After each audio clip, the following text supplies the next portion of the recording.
మహాదేవ శ్రీమాత్రే నమః. Welcome to our channel.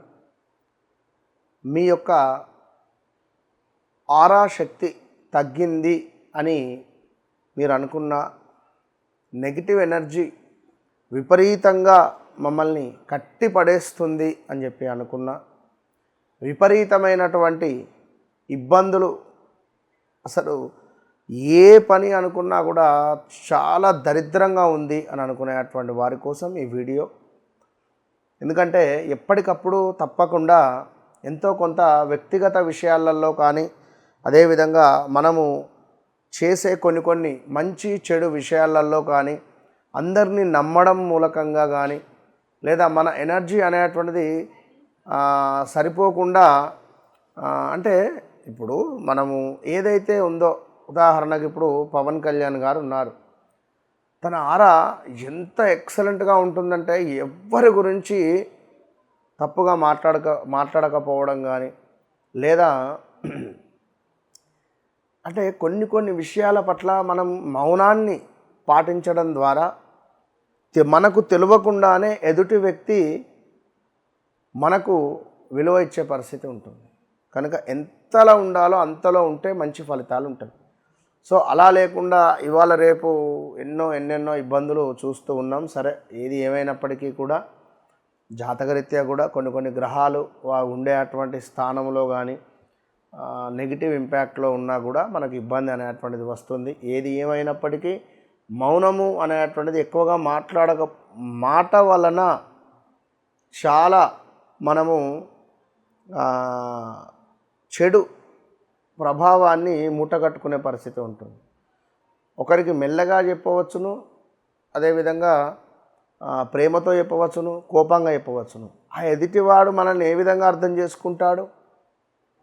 అయ్యో ఇట్లా అంటుంది ఏమిటి ఈమె, లేదా ఇట్లా అంటున్నాడు ఏమిటి, నేను ఏమన్నా అని చెప్పి ఒక్క సెకండ్ బాధపడ్డా మన ఆర తగ్గుతుంది. మనం చేసేటువంటి పనులు ధర్మబద్ధమైనవి కాకుండా అధర్మమైనటువంటివి చేసినా మన ఆర అనేటువంటిది తగ్గుతుంది, శక్తి తక్కువ అయ్యే పరిస్థితి ఉంటుంది. కనుక ఈ క్రమంలో తప్పకుండా స్నానం చేసేటువంటి నీటిలో, గోరువెచ్చని నీటిలో రాళ్ళ ఉప్పును కలుపుకొని స్నానం చేయడము ఎంతో విశేషాన్ని తెచ్చిపెడుతుంది. సముద్ర స్నానము అనేటువంటిది కూడా మన ఆరాను క్లీన్ చేస్తుంది, అంటే మన యొక్క ఆరా శక్తిని పెంచుతుంది. సముద్ర స్నానం, సముద్రం దగ్గర కాస్త గడిపిన, సముద్రానికి సంబంధించిన ఎనర్జీని మనం తీసుకున్నా ఖచ్చితంగా మన ఆరా అనేటువంటిది పెరుగుతుంది. అదేవిధంగా మన ఇంటి బయట ప్రతిరోజు ఒక గాజు గిన్నెను తీసుకొని, లేదా మనకు సిరామిక్ గిన్నె ఉన్నా పర్వాలేదు, తీసుకొని అందులో ఇటు సైడుకు రాళ్ళ ఉప్పును వేసి పెట్టిన అద్భుతమైనటువంటి ఫలితాలను మనకు తెచ్చిపెడుతుంది. సో ఇలా ఎన్నెన్నో కూడా చేసుకొని మంచి ఫలితాలను పొందినటువంటి వారు చాలామంది ఉన్నారు. ఇంకా చెప్పాలి అనుకుంటే నిజంగా కొన్ని లక్షల రెమెడీస్ ఉన్నవి. నేను మొదటి నుంచి చెప్తూ ఉన్నాను. మొదటి నుంచి మనకు ఇంట్లో వాస్తు సరిగా లేకుండా ఈశాన్యంలో పాదరసలింగాన్ని పెట్టినా అద్భుతమైన ఫలితం ఉంటుంది. అదేవిధంగా ఆ ఇంట్లో సుఖ సంతోషాలు మనకు సరిగ్గా లేవు అని అనుకునేటువంటి సందర్భంలో ఏమిటయ్యా అంటే, ఆ రోజు ఇష్టదైవానికి ఒక పూలమాలను సమర్పించాలి. ఇలా పూలమాలను సమర్పించడం ద్వారా విశేషమైనటువంటి ఫలితాలను తెచ్చిపెడుతుంది.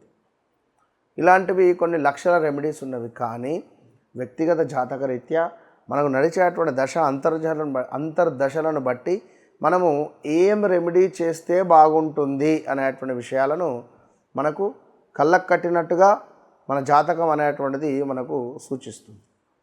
కనుక మంచి రెమెడీస్ చేసుకొని ముందుకు వెళ్ళి అద్భుతమైనటువంటి జీవితాన్ని గడపాలని మనస్ఫూర్తిగా కోరుకుంటూ ఆల్ ద బెస్ట్.